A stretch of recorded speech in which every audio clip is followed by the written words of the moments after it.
तुम कैसे हो तब मेरी रूह तन्मय हो जाती है।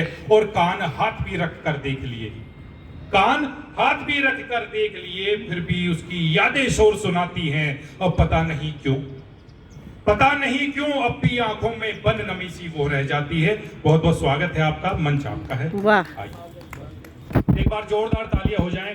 हिंदुस्तान की सरजमी पर हिंदुस्तान की ही है, लेकिन एक हम विदेशी कह सकते हैं थोड़ी देर के लिए। तो विदेशियों को हम कैसे स्वागत करते हैं, एक बार खड़े होकर आप इनके सम्मान में एक बार हाँ तालियां हो जाएं, जोरदार तालियां। क्या बात, क्या बात। बहुत शुक्रिया सबके स्नेह से। मेरे पास तो शब्द स्वागत, नहीं अभिनंदन। है और इतना अच्छा बोलने की भी मेरे में उतनी कला नहीं है, पर आपने बहुत शानदार इस कार्यक्रम का संचालन किया है। तो सबको नमस्कार और जननी जन्मभूमि को कोटि कोटि प्रणाम करते हुए सबका अभिवादन करती हूँ। और कार्यक्रम की मुख्य अतिथि श्रीमती वीना अग्रवाल जी और वरिष्ठ नागरिक मंच के संरक्षक श्री मृत्युंजय साधक जी, अध्यक्ष डॉक्टर अंजू सुमन साधक जी, महासचिव श्री मधुकर मोनू त्यागी जी व आप सब वरिष्ठ नागरिक मंच के सभी सम्मानीय सदस्य, आप सब का अभिवादन करती हूँ और नमन करती हूँ। स्वागत है। कुछ शब्द बोलूँगी आज, उसके पश्चात मैं अपनी कविता प्रस्तुत करती हूँ। स्वागत। आज इस मंच पर सभी गुणीजनों विद्वजनों के साथ यह मंच साझा करते हुए मैं गौरवान्वित हूँ और मैं आभार प्रकट करती हूँ श्रीमती अंजू सुमन साधक जी का, वरिष्ठ नागरिक मंच उत्तर प्रदेश का, और आपके स्नेह से मैं अभिभूत हूँ। बहुत बहुत धन्यवाद। अंतर्राष्ट्रीय महिला काव्य मंच के संस्थापक एवं संरक्षक नरेश नाथ सर हम सभी के बीच अभी नहीं हैं आज, पर मैं ये कहना चाहती हूँ कि अंतर्राष्ट्रीय स्तर पर महिलाओं को जोड़ने का और उनके मन को नेपथ्य से मंच प्रदान करने का उनका जो प्रयास है, क्या बात। वो एक प्रवासी साहित्यिक जागरण से कम नहीं है।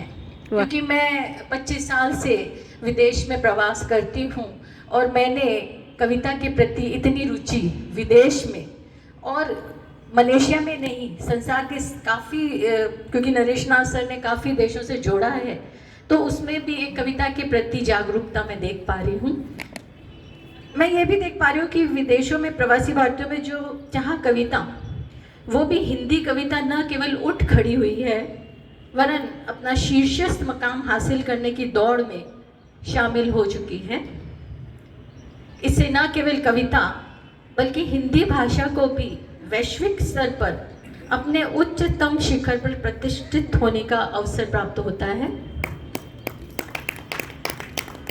क्योंकि भाषा का सौंदर्य कवि के मन की कूची से और भी अद्भुत और अलौकिक हो जाता है। वाह वाह। इस गरिमामय मंच से अब नरेश नाथ सर ने मुझे जोड़ा, तो मैं उनका कोटि कोटि आभार व्यक्त करती हूँ और अपने आप को सौभाग्यशाली समझती हूँ, क्योंकि साहित्य की इस विराट सरिता में बहने का जो आनंद है, क्या बात, वो अतुलनीय है, अद्भुत है। वाह।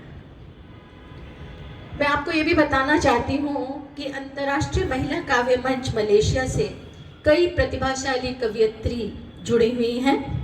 कईयों को मंच प्राप्ति के बाद में काव्य सृजन की प्रेरणा मिली है व उत्तरोत्तर विचारशीलता, रचनात्मकता को भी गति मिली है, जो कि हमें उदार, विनम्र, सहिष्णु व संवेदनशील भी बनाता है। मैं समझती हूँ कि सभ्य समाज में बने रहने के लिए अत्यंत ही आवश्यक टूल किट है, जो कि मकाम का उद्देश्य भी है, मकाम के इस मंच का उद्देश्य भी है। तो आज इन्हीं शब्दों के साथ मैं अपनी कविता भी प्रस्तुत करती हूँ और उसके पहले मैं अपनी 4 पंक्तियाँ प्रस्तुत करना चाहूँगी। स्वागत। कि मैं ताकत कलम की जानती हूँ, मैं ताकत कलम की जानती हूँ, शब्दों की गरिमा से भी हूँ वाकिफ मैं। क्या बात। मैं ताकत कलम की जानती हूँ, शब्दों की गरिमा से भी हूँ वाकिफ मैं। पन्नों से है जवाबदेही ऐसी, पन्नों से है जवाबदेही ऐसी कि लिखूं वही जो हाशिए पर के किसी नाम को किस्सों का हिस्सा दे दे। क्या बात, वाह। लिखूं वही जो हाशिए पर के किसी नाम को किस्सों का हिस्सा दे दे, क्योंकि मेरा ये मानना है कि अगर किस्से कहे जाएंगे तो सुने भी जाएंगे। क्या बात, बहुत बढ़िया। तो ऐसा ही एक जो नाकाम हो जाते हैं जिंदगी में, उनके बारे में कुछ मैंने लिखा है, सुनिएगा।